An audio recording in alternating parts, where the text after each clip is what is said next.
Well, good evening, everyone. Last class, which was a few weeks ago, we looked at some prophecies that show to us, or hopefully can prove to ourselves and to others, why God is real, or why we believe God is real and working in our lives. And last class we looked specifically at the Jewish people, didn't we? We looked at them as the fact that they are God's undeniable witness. If you remember, we went to, and actually let's turn there now since we're in Isaiah, come across to Isaiah 43. We looked at this quote here around the nation of Israel and God's witness. So in verse 9 of Isaiah 43, God said, "Let all the nations be gathered together, let the people be assembled." So he brings them all together and all of their gods. "Who among them can declare this and show us former things? Let them bring forth their witness that they may be justified, or let them hear and say it is truth." And so he puts this challenge to all of the nations, to the gods of all the nations. What proof have you that you are real? What's your witness? What can you show that you're talking truth? And there was no answer. There was nothing they could show. But verse 10, God said, "Ye are my witness." And he's talking about, as we see in the earlier verses of the chapter, about Abraham and Jacob and Israel. The people of Israel are God's witness. "My servant whom I have chosen, that ye may know and believe me, and understand that I am he. Before me was no God formed, neither shall there be after me. I, even I, am Yahweh, besides me is no saviour." He labours this point. The whole point of the people of Israel, to an extent, is that they are witnesses to God. They're undeniable that he is real and that he is there. Verse 12, "I have declared and have saved and I have showed, and when there were no strange God among you, therefore ye are my witnesses, saith Yahweh, that I am God." And then we hopefully went on and demonstrated that just how they are God's witness, that almost every aspect of the nation of Israel, every part of their history has been accurately prophesied. Previously, in our current day and in the future, all prophesied, hundreds, sometimes even thousands of years before the events, it was mapped out there of what was to come to pass. Now, the amazing thing is, God didn't just say, "Right, I've laid out Israel, Jerusalem, they're my witness, fantastic, I've done my job. If you don't get it, well, that's too bad. They're a clear witness there for you." No, our loving Heavenly Father is much, much more gracious than this. And there continues to be these key prophecies, these key elements in the Bible, these amazing things that he places in there. So no matter where we turn, there is proof that he is real. There is undeniable proof in the Bible that he is real. He wants all to be saved. And I thought it was worthwhile reminding ourselves of these wonderful quotes there about our God.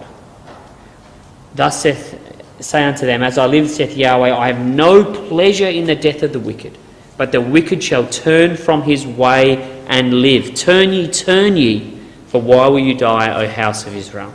In Timothy as well. "For this is good and acceptable in the sight of God our Saviour, who will have all men to be saved and come unto the knowledge of the truth." That is God's plan. It's God's will. Yes, only by his grace and number respond to that call, but that's not God's intention. That's the hard-heartedness of man. God would that all would be saved. 2 Peter 3, "The Lord is not slack concerning his promises, as some men count slackness, but is long-suffering, not willing that any should perish, but all should come to repentance." And so that's, I guess, the framework or the foundation of what we're considering of these classes. God has put real-world signposts in the Bible, and as we'll see, in the world around us, to try and get all men to come to an understanding of God. How they respond to those signposts is obviously up to us and up to individuals, and we'll look at that a bit tonight as well. But the signposts are there. God hasn't hidden himself away. There are very, very clear things. And I was thinking of an example last slide.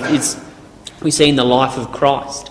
He healed thousands of people potentially. Amazing miracles. Raised people from the dead. There were real signs there. There was real obvious things for people to see and to turn to God. And yet they chose to look at, you say you were born in Nazareth and the Messiah is supposed to come from Bethlehem, therefore you can't be the Messiah. And so how people choose to see Christ was up to them. But there was clear signposts there. And it's the same with God and the Bible with us today. God has made it obvious. Yes, there are a few little things that we have to overcome, and the Bible isn't written as easily as some would say, but there are absolutely clear things, as they were in Christ's life, that show us that God is real. So that's what we want to look at tonight. But specifically, we want to look at another prophecy. It just happens to be in the book of Isaiah, and it was our reading this evening, as Dave said, in Isaiah 45. So let's have a look at that, because here we have another one of these things where God says, "I've put this in place as a signpost that I am real." And we look at verse 1 there again. "Thus saith Yahweh to his anointed, to Cyrus, whose right hand I have holden, to subdue nations before him. I will loose the loins of kings, to open before him the two-leaved gates, and the gates shall not be shut. I will go before thee to make the crooked places straight. I will break in pieces the gates of brass and cut in sunder the bars of iron. I will give thee the treasures of darkness and the hidden riches of the secret places." Why? Why is he going to do all this? "That thou mayest know that I, Yahweh, which called thee by thy name, am the God of Israel." And further down there, verse 5, "For I am Yahweh, that there is none else, there is no God beside me. I girded thee, that thou hast not known me." And as a wider than that, verse 6, "That they may know from the rising of the sun from the west, that there is, from the rising sun and from the west, so the whole world, that there is none beside me. I am Yahweh, and there is none else." So that's what we're that's what we're dealing here tonight. God said, "I want to prove to you, to the whole world, from the rising of the sun to the west, that I am Yahweh." And the proof of this is this prophecy about Cyrus. Now, what's so special about these verses? What makes them so special that God says this is one of these signposts? Well, it's a very simple fact. It's not a detailed prophecy. It's not a long prophecy. But it is so specific and so detailed. That's what makes this so amazing and so miraculous. Something that was written, and we'll see, over 150 years beforehand, goes down into specific details.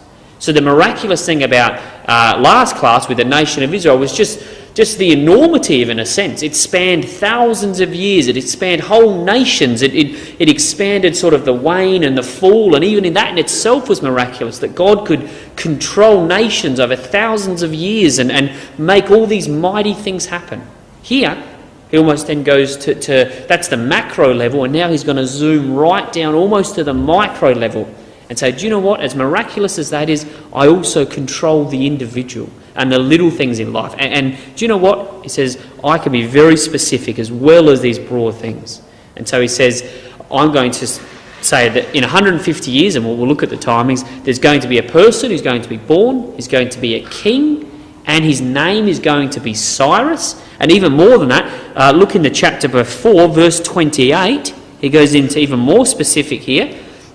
Thus he saith of Cyrus, he is my shepherd, and shall perform all my pleasure, even saying to Jerusalem, or saying regarding Jerusalem, thou shalt be built, and to the temple thy foundation shall be laid. So over 100 years before, he said there's going to be a specific king, he's going to have this specific name, he will look at this specific city in the whole world, and then of that city he will choose this specific building, and he will rebuild it. You could not get more specific over that length of time than what we have here. It's not like we have the horoscopes that we read, embrace the change that comes. Well, what does that mean? Is it change of clothes, change of country? Embrace it. Is it good? Is it bad? Is it in 5 years? Is it in 5 minutes? That doesn't mean anything. But here, this is specific. And that's the power that we see in this verse. And that's exactly, so God laid it out there for everyone to see. And it came true. That's the other thing. We don't even have to spend any time proving, was there a person called Cyrus? Was he a king? His stamp is all throughout history. It's undeniable. He was a king of the world, the Medes, the Persians. Archaeology, through any way you look at it, undeniable that there was a man called Cyrus that did exactly what God prophesied. So that's the other side of it, the undeniable prophecy. So God says, here, if you want a proof that I'm God, look at this prophecy. Now, because it is such an undeniably fulfilled prophecy, people don't spend time trying to disprove that there was a person called Cyrus, because it's impossible. So instead they say, well, it must be the other end. There must be something about this book of Isaiah, something that it's written that could make this happen. There's no way that this could happen. We can't look at that and say this is God's thing. We can't possibly have that as a solution. So what's the other solution? Well, Isaiah must have been written after Cyrus was born. That's the only human explanation here of this. And so rather than spend time tonight trying to prove the prophecy, which we normally do, we don't have to do that tonight. What I want to spend time is shoring up our foundation around this prophecy and around the timings of Isaiah and the authorship of Isaiah, so that we can be very, very sure in this firm signpost that this was written when it said it was written, by whom it was written, and therefore is an undeniable fact about the proof and existence of God. You see, when people see signs about God, they react in numerous ways, and here's another one. I thought I'd just put on the screen Romans 1, and I thought this was applicable because it mentions about, in our reading tonight as well, about creation and what God had done. So Romans 1 talks about another clear signpost that God is real, and that's the creation around us. God says because the invisible attributes of God are difficult to see, he made them visible through creation, so that no man is without excuse. In these first verses I have there, well, verse 20, I'll read that. For his invisible attributes, namely his internal power and divine nature, have been clearly perceived ever since the creation of the world, in things that have been made, so they are without excuse. So there's our third, signpost or fundamental pillar of faith. We have Israel, we have prophecy, and specifically Cyrus, and we have creation. These are so people without excuse, no matter where you look, their God is showing and revealing himself. But people don't want to accept this. And so, as I said, it depends how they view these things. Just as the people viewed Christ of their day, they choose to slant these things. And this is what we saw, verse 21. For although they knew God, they did not honour him as God or give thanks to him, but they became futile in their thinking, and their foolish hearts were darkened. Claiming to be wise, they became fools, and exchanged the glory of the immortal God for images resembling mortal man and birds and animals and creeping things. So in Paul's day, in the Roman days, they worshipped all manner of animal idols and gave the glory to the animal idols. In our day today, we see it in Taoism and evolutionary science, and they give all the credit to the animals and the way they involved. I mean, if you ever watch a David Attenborough documentary, it's amazing, isn't it? It says, this bird is just so amazing how it's evolved to know how to do this, and this creature here is fantastic. It's a wonderful creature, and they worship the creature rather than the Creator. And so that's how they react, and that's exactly what we're going to see tonight that people do around Isaiah. This quote here in Cyrus, when presented with undeniable fact, they try and twist things and change things. And so, as we said, we want to shore up our foundation so that we can be confident in ourselves that this does stand up to scrutiny and to scepticism. So come across to Isaiah chapter 1, because we want to say, well, when was Isaiah written? Was it written before the time of Cyrus? So let's start. What does Isaiah say?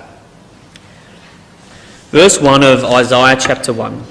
The vision of Isaiah the son of Amos, which he saw concerning Judah and Jerusalem in the days of Isaiah, Jotham, Ahaz and Hezekiah, kings of Judah.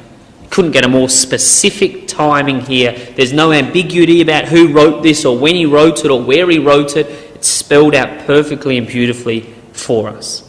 So he says, look, I wrote in the time of the reign of these kings. So if we can prove that these kings existed and when they wrote and when they lived, we have some provable facts around the fact that if this is right, we have some time frame of when Isaiah was written. So I have here a screenshot of this is regarded as the definitive work on the chronological of the Hebrew kings. Okay, 1951 it was written, but it's still, even today, in profane history and by the so-called experts, they say this book is pretty much proves more often than not to align with archaeology around the chronological of the kings. So here we have, as you can see up there, the evidence of the timeline of when these kings that Isaiah talks about were here. So starting from Isaiah 792, obviously this is BC, so it goes backwards to 687 there, Hezekiah is this time frame. Now, as I say there, archaeological evidence, which is plenty of it, show that Cyrus died in 530 BC until he was born around 600 BC. So we've got there the latest, even if he wrote the day that Hezekiah died or around that year there, it's still a minimum of 87 years before Cyrus was even born. But more likely, as you said, around 100 and 150 years between Isaiah 45 and the birth of Cyrus. So plenty of room for margin of error and all of those things to be very sure based on just this time frame, this well-regarded timeline backed up by so far archaeological evidence around that there was well written before the time. These kings existed before the time of Cyrus. Can we dig a little bit deeper than that? Okay, that's what this work says, this body of work says. But what about outside of this? Are there any external archaeological information or proof around that can back up these time frames of these kings? And there's lots around, but I've picked some of the more credible ones that are widely available and accessible here as well for us today. So this is... I've changed my headings up here, so it's hidden, but it's around... King Ahaz, okay? So here is a seal. It's, I think, in the British Museum at the time. It contains the name of King Ahaz. It calls his father, and it specifically calls him the King of Judah. So we know that this king was alive and existed, just as Isaiah prophesied, just as Isaiah said, and there's a translation. So we know that these kings existed, that they were actually real, and the time frame that they existed in. We continue on. I can't edit it. Sorry, I'm missing that things. This is Nimrod's tablet. Once again, a bit difficult to see there in the sun, but once again, it's in many famous museums. I think it's in the British Museum at the moment, but has been in others. But it's a clay tablet dated 733 from the reign of Tiglath-Pileser, which is the Assyrian kings were very detailed in their record, so it's very easy to date the kings and to have that accurately done. So we can see 733, which is before 600 when Cyrus was born. Going on there, it basically, down the bottom, it talks about saying that it received tribute from King Ahaz, or Jehoiahaz, which his name is, of Judah, consisting gold, silver, etc. And it's one of the first, it's quite famous because it's one of the very first inscriptions mentioning the kingdom of Judah by name. And so here we have a clay tablet, external archaeological proof that there was a king called King Ahaz, and that he existed in time that we said around the 700 to 730 BC, well before the time of Cyrus. So we could start to click this together and have confidence that these kings existed and in the timeline before Cyrus.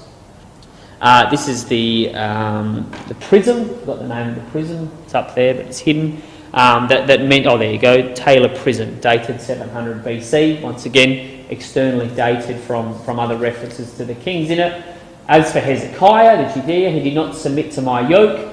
I laid siege to 46 of his fortified cities, etc. Went and did all that and counted them as booty and went off with all of this booty from Hezekiah's time. So we have external, as the king came back, external evidence and dating to show that these kings existed and that they existed before the time of Cyrus. And Isaiah says, I prophesied, I wrote in the times of these kings. Okay, so that's just some sort of external proof around that these kings existed, as I said, and that they were born before.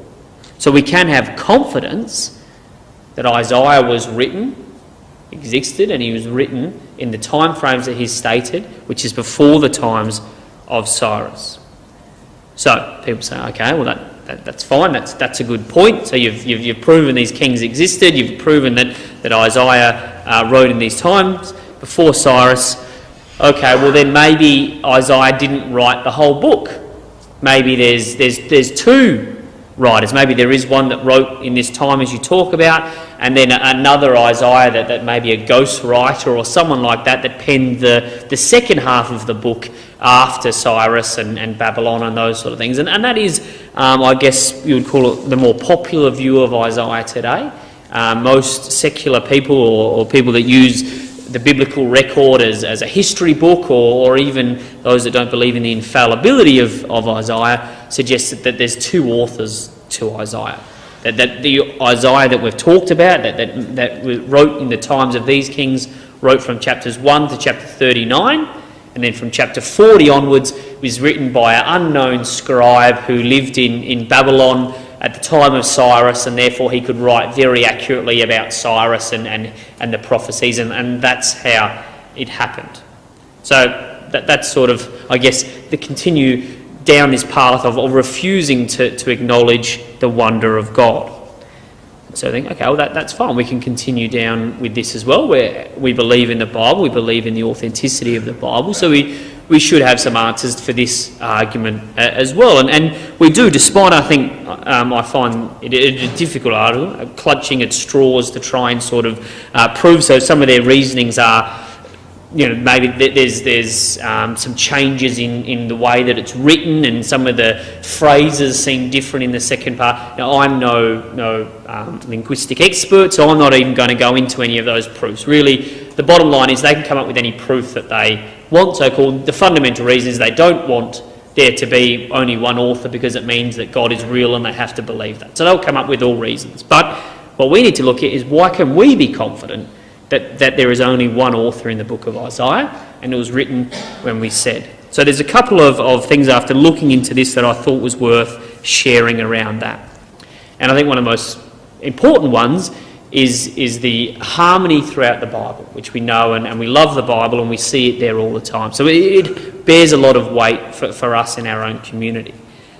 But when we look at the New Testament, and I have got it here, a list here, these are all the times that the New Testament quotes the book of Isaiah and specifically attributes it to an author called Isaiah. And all of these quotes, as we say here, on the side there, from Isaiah 1 right through to Isaiah 65, are all contributed to one single person called the prophet Isaiah, or Isaiah the son of Amos, or what have you. There was no inclination whatsoever in the early first century that there was any reference to two authors, or, hey, only, when you quote Isaiah, only quote the first 39 books. Absolutely not. In fact, it even gets further than that. Not just do they quote Isaiah there, but in some of the ones, in John 12, in verses 38 to 41, he quotes from Isaiah 53 verse 1, and Isaiah 6 in the same sentence, and joins them together and calls it written as Isaiah quoted in John 12. In Matthew 3, verse 3, he quotes Isaiah 40. As I said, the second half there. And we've got some more. In fact, even Jesus himself quotes and says, this as is written by Isaiah, and joins the two together. So there we have, I think, some really strong reasonings, and we can see there's a whole list there for ourselves, from the Gospels right into Romans, where these writers quote extensively from Isaiah, both half, front and back half, and quote him by name. But it even goes back even earlier than the Gospel writers. If we look at the Dead Sea Scrolls, one of the believed to be being the earliest copy of Isaiah that we have, towards the 2nd century, so only about 300 years after the Jews were exiled to Babylon, so relatively newish, relatively short period of time, 300 years, we have then the Dead Sea Scrolls. And there's no indication in this, looking at them firsthand, that there is a divide in the prophecy. In fact, I looked into this a bit more, and you can even go online and look at actual real copies or photographs of the book of Isaiah. And Isaiah 39 and Isaiah 40 actually start on the same line as each other. So once again, you can't really see, but where that red line is where Isaiah 39 ends, and Isaiah 40, which is supposed to be a whole new book written by another whole person, start on the same line as each other. There's no visible difference here in it whatsoever. And there's a quote here by Dr. Peter Flynn, who's one of the editors who worked on the actual original copies of the Dead Sea Scroll and the book of Isaiah. He says here, I'll read because it just cuts off a bit, but many scholastic studies tell us that the book of Isaiah was divided into two parts. First Isaiah by the Isaiah in Jerusalem, chapter 1 to 39, and second Isaiah by a writer living after the Hebrews. So as he's saying, that's the common view today. As a reaction to these kind of studies, many people ask the question of me, is there a division in the great Isaiah scroll between the chapters, la la la? And the answer is no. There is no division at that point. So here is someone here who's studied the actual scrolls, and the very few people who's viewed the actual original document. He's aware of the situation, and he's looked at it very carefully and said, look, I've looked at that and there is no visible inclination either on the line or in writing or the way that it's written that there's any division there whatsoever. So I think that's a fairly significant point around that. But let's consider for a minute that, okay, let's say there are two authors of the book of Isaiah. Let's say that Isaiah 1 to 39 is written by Isaiah in Jerusalem and Isaiah 40 onwards by someone in Srams. Even if that were the case, it's not like there's no prophecy in the first half of Isaiah and all the prophecies in the second half and therefore make sense. Here's my case in point. Come across to chapter 13 of Isaiah. And so it's such a ridiculous argument that people propose, this two authorship thing to try and get around this verse that we're talking about. As I said, such a small verse, but the power and weight that the people will try and weasel their way out of these verses. But Isaiah chapter 13, and if we look at verse 1, there's no doubt here about who wrote this book there. You see it written by Isaiah, son of Amos, very specifically, no doubt in this chapter.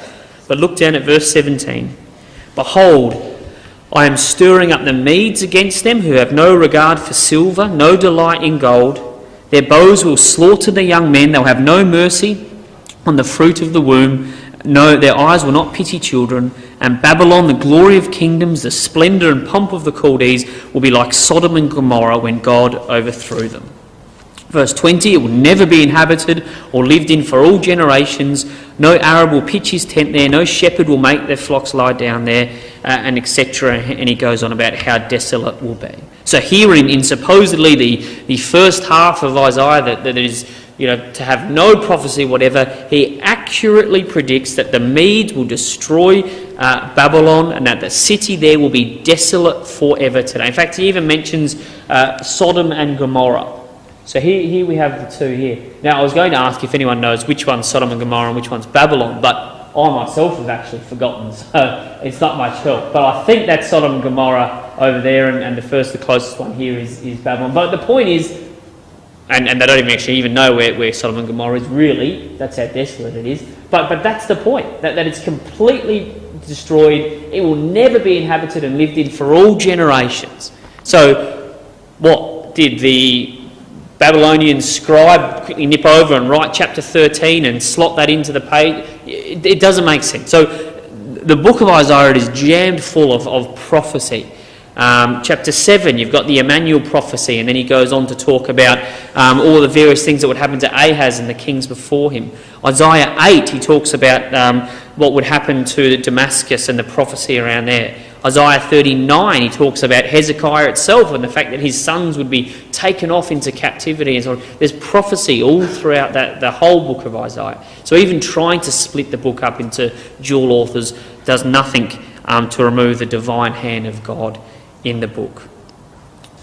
There's one other proof I think that and then there's many more we could look at, but one other proof that I think is very powerful you said we didn't go into linguistics and style of writings and all of that because, as I said, we don't really have any proof around that, and none of us are experts. But simple things like this, I think, hold a lot of weight. Another one of those is the fact that the so-called the second half of the book is when they were in Babylon and afterwards. Now, some of you may know that books that are written after the captivity, after the nation returned out of Babylon, such as Haggai, Malachi, Ezra, Nehemiah, they contain no mention of idolatry very much at all. Before that, yes, lots of mention of idolatry. It was a real issue for the people, and all the books written before that decry them and tell them to turn away from idols. Books after don't have really any mention of idolatry. It's like the people were sick of idolatry, but the problem was gone out of their lives when they came back from Babylon, and it was other problems. But that's not the case when you look at the book of Isaiah. All throughout Isaiah, first and second part, are consistent messages and warnings telling the people to stay away from idols, to not fall into the trap of following the idols around them.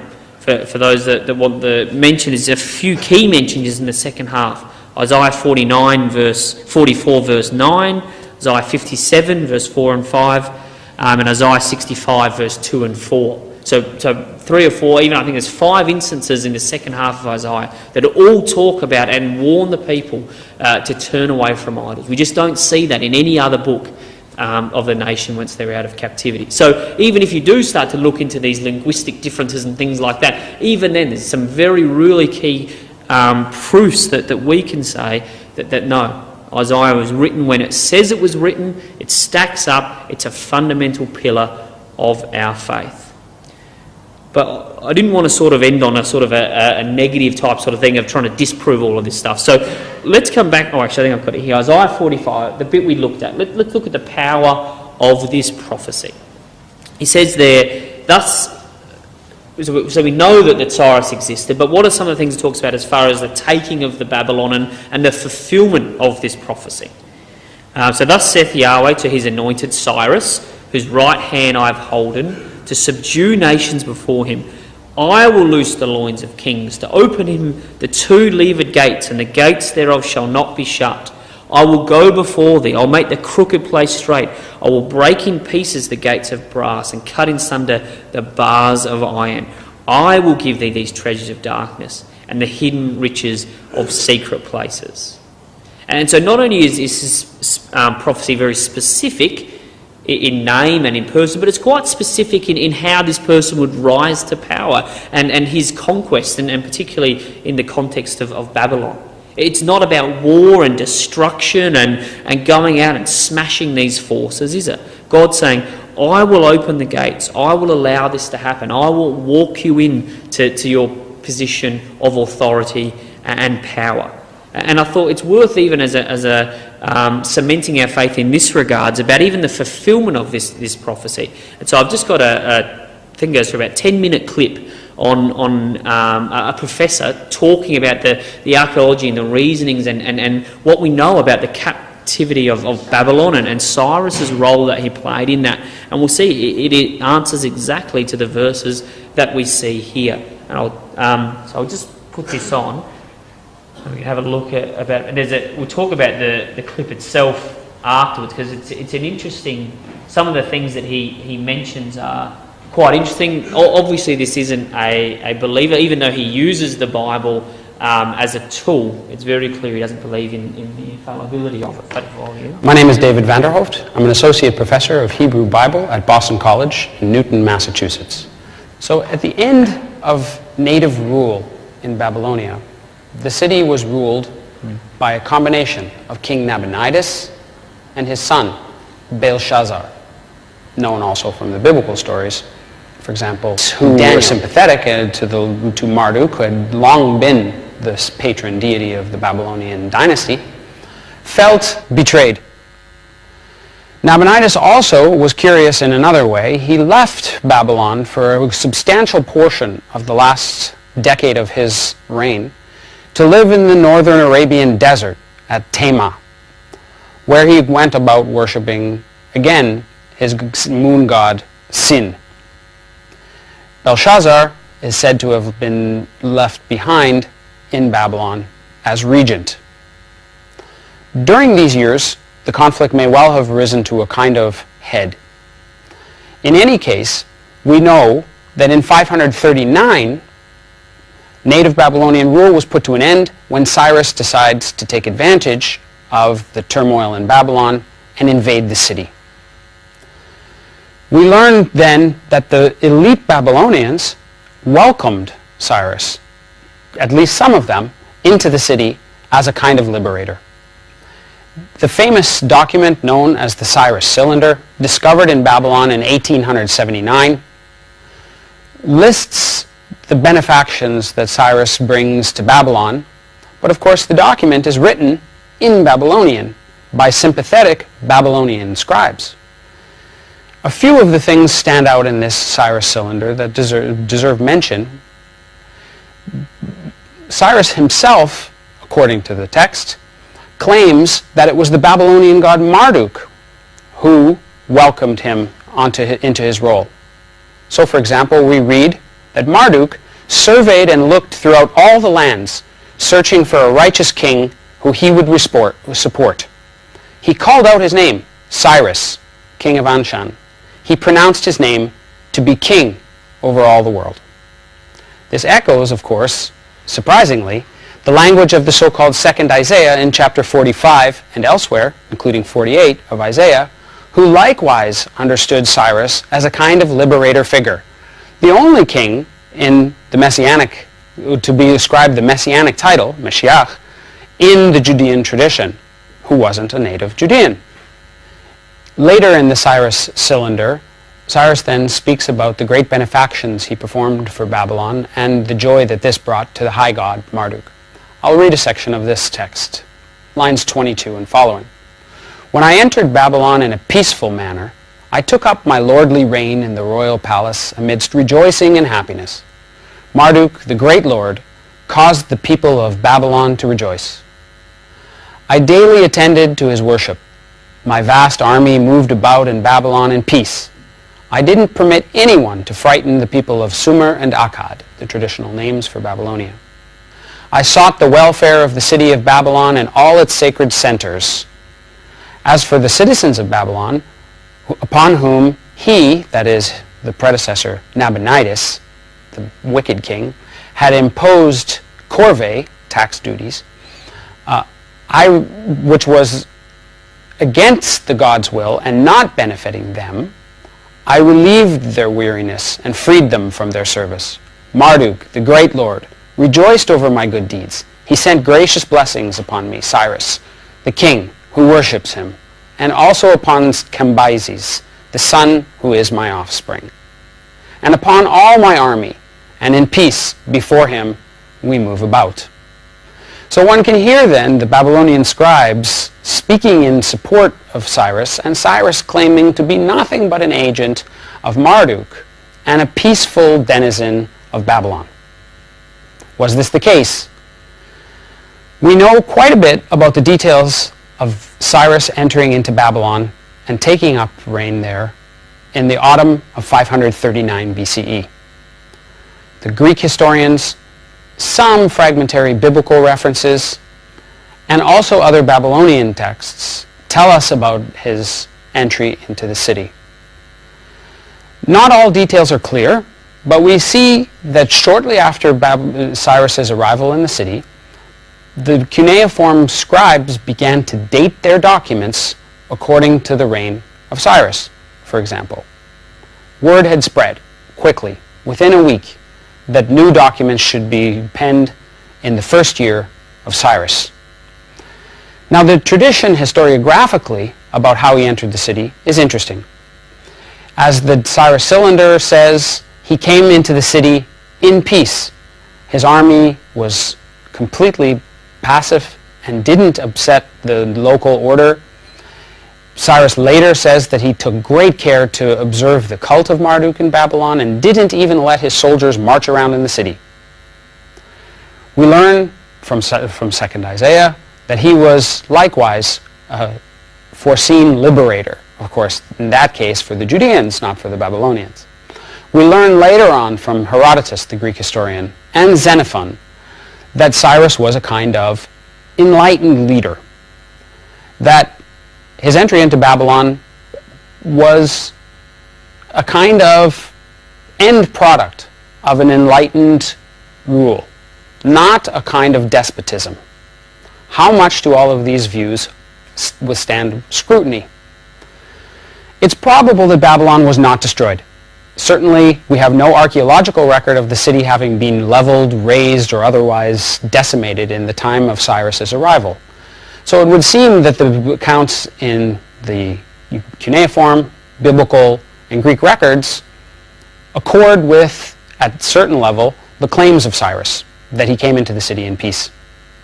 And yet, the Greeks, and maybe even the Babylonians and the Judeans, recognized that there was something in Cyrus's achievement that might have involved a military stratagem. Herodotus and Xenophon suggest that since this was the autumn, and since the Euphrates was at its lowest level, Cyrus used a kind of hydrological stratagem to make his entry into the city. He went north and diverted the course of the Euphrates into the west, to the region around Borsippa, and sent his troops in while the Babylonians were celebrating a festival through the lowered, empty channel of the Euphrates, where they snuck under the fortifications and surprised the Babylonians in their city. Now, we don't have any affirmation that this, in fact, took place in Babylon. We don't have any cuneiform tablets that speak to this. We only know this claim that he entered peacefully. Does this statement that he entered peacefully subsume a kind of military approach? It's at least possible, because from the Babylonian tradition, the idea that Cyrus would be an invader, a conqueror of Babylon, was seen as unacceptable. The last major invasion of Babylon by an outsider, which resulted in its destruction, was by King Sennacherib of Assyria in 689, which resulted in the complete devastation of Babylon. So there's a good chance that the Babylonian historiographers are not interested in presenting Cyrus as an intelligent and wise general who, through some kind of stratagem, entered the city. Rather, they emphasize his pious allegiance to the Babylonian god. The Greeks, by contrast, have a good reason for their presentation of Cyrus as a kind of military genius. He becomes for them a kind of antithesis to the older model of Near Eastern rule, and becomes a kind of exemplar of enlightened royal kingship for the Westerners looking to Persia. So we can see in each of the traditions, and possibly also even in the Judean one, in Jeremiah, chapters 50 to 51, which are a series of oracles against Babylon, but seem to have some indications of how Babylon fell, and might even recognize that there was a military component in that fall. We can see in all of these traditions local reasons for the presentation of Cyrus's achievement in Babylon. In other words, the transition from Mesopotamian rule in Babylon in 539 to Persian rule was something that historiographers across the Near East worried about. Cyrus seems to have had a very deep influence on all of these traditions. Each of them then takes the opportunity to represent their highest ideals for kingship and for pacific rule of a great city by placing their interpretation of Cyrus's entry into Babylon in the best possible light. Cyrus never comes off as a conqueror, always, in all the traditions, as a kind of liberator. Was he? Did all Babylonians see him this way? We don't know. Probably some were opposed to the rule of a king from outside. But their records don't survive. What we do know is that in the Cyrus Cylinder, Cyrus proclaims that the gods of Babylon, who had had to flee from their temples under the rule of his predecessor Nabonidus, were allowed to return, and all was made right in the country. So Cyrus becomes, in legend and in the historiographic traditions, the great liberator of Babylon, not its conqueror. Surprisingly, though, it's Cyrus himself at that very time, using Babylonian idioms, using Babylonian texts, and using the scribal services of the Babylonians, who puts an end to the tradition of native Mesopotamian rule in Babylon, which will never rise again, and within a few centuries will dissipate into the world of the Greeks and Alexander.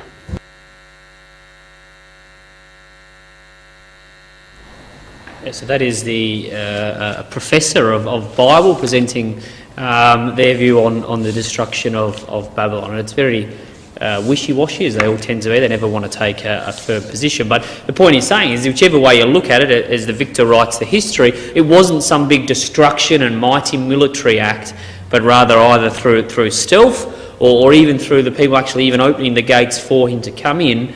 The conquest of Babylon is exactly as God prophesied as how Cyrus would come to power, through opening up and allowing him to happen. As I mentioned, there's a few interesting things. He talks about this second Isaiah. So he's a believer in one of these believers that there was two Isaiahs in the book. But I thought it was interesting he mentions about, without even really knowing it, that just dropping as a line that in what we read this evening in Isaiah 45 talks about Cyrus as the Messiah, one of the only few references to Cyrus as the Messiah, which we know sets up this wonderful parallel that is in the book of Isaiah around Cyrus and the type that he is to Christ. So even he picked up on that, but without really understanding the power of what that was. And then his final comment there at the end was interesting, wasn't it? Saying that Babylon from then on was destroyed, never to be raised again, and then would be swallowed up into the power of the Greeks and the Romans, exactly as foretold by Daniel's image and the prophecies in our Daniel, exactly as we believe and is laid out in history. So no matter which side of history you look on, these prophecies were fulfilled exactly as God fulfilled it, prophesied it to be through the hand of Isaiah. So that's time there for us tonight. But hopefully, God willing, we've seen again another signpost there of God's wonderful, clearly indicated reasons and pillars of our faith to believe that He is real, whether it's on a global scale through the nation of Israel, as we saw last time, or whether it's down to individual people and operating all these things in individual lives. God's hand is there. His angels are there. And just as He's working, as we said last week, for the thousands of angels as they're working to fulfill these prophecies, these same angels are working as individuals in our lives as well. And we can have confidence that the God that we believe is real.